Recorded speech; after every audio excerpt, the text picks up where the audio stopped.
ജീവിതത്തിൽ എല്ലാവരും അംഗീകരിക്കുക, പ്രശംസിക്കുക എന്നൊക്കെ പറഞ്ഞാൽ ലോകത്തിലെ എല്ലാ ആളുകൾക്കും ഇഷ്ടമുള്ള കാര്യമാണ്. നമ്മൾ ഓരോ പ്രവൃത്തി ചെയ്യുമ്പോഴും അത് അവാർഡ് ചെയ്യപ്പെടുന്നു എന്ന് പറയുന്നത് ഏറ്റവും നല്ല കാര്യമാണ്.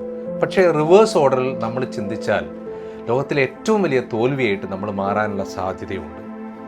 നമ്മൾ എന്ത് പ്രവൃത്തി ചെയ്യുമ്പോഴും മറ്റുള്ളവർ അംഗീകരിക്കുന്നതിന് വേണ്ടി ഫോക്കസ് ചെയ്തുകൊണ്ട് അതിനുവേണ്ടിയുള്ള പ്രവൃത്തികൾ ചെയ്തുകൊണ്ട് നമ്മൾ പ്രവൃത്തി ചെയ്ത് മുന്നോട്ട് പോവുകയാണെങ്കിൽ ലോകത്തിലെ ഏറ്റവും വലിയ കോമാളിയായിട്ടും ഒരുപക്ഷെ നമ്മൾ ചിത്രീകരിക്കപ്പെടും.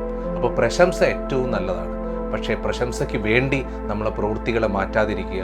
നമ്മളെ പ്രവൃത്തികൾ മറ്റാരെയും ബോധ്യപ്പെടുത്താനല്ല, ആ പ്രവൃത്തിയിൽ നമ്മൾ എന്താണോ ചെയ്യുന്നത് ആ പ്രവൃത്തി നമ്മൾ ചെയ്തുകൊണ്ടിരിക്കുമ്പം ആളുകൾ ചിലപ്പം പോസിറ്റീവ് പറയുന്നുണ്ടാവും, ചിലപ്പം നമ്മളെ നെഗറ്റീവ് പറയുന്നുണ്ടാവും. പക്ഷേ നമ്മൾ നമ്മുടെ പ്രവൃത്തിയിൽ മുഴുകിക്കൊണ്ടേയിരിക്കുക.